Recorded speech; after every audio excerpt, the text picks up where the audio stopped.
Hello guys, welcome. This is our first video. Here we will focus on solving some of the most common anatomy challenges we artists face. Is the human torso in the front and back for the male and the female body.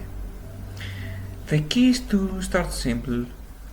You have to draw the egg shape of the rib cage, and after that you have to make the little hole here, the gateway to the abs. And after that, this is for male, this is for the female, which it's like that shape. It's like a tent, let's say. And after that you have to, whenever you want to place the movement, you can place the pelvis with that cue. Here the pelvis, and for the female it's a little bit more wider for that one. And after that you will connect it with the chest line.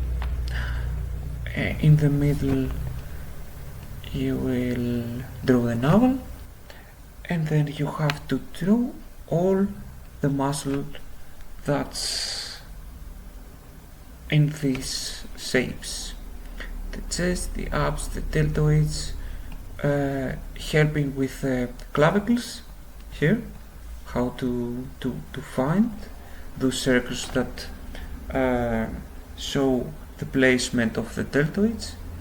And then you have to see the organic shapes that all those muscles made, for helping you feel more solid. You have to understand that some are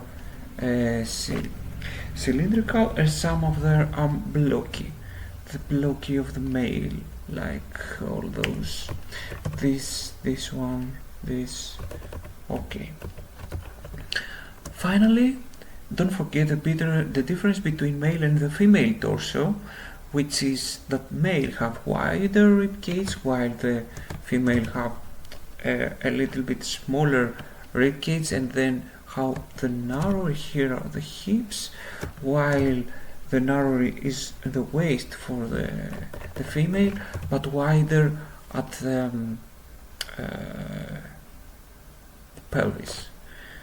So this is it guys, this is our first video. Let's jump into a 5-minute time lapse, which you can do in slow motion to see all the details that I drew. Thank you so much. See you in the next video with the finished anatomy.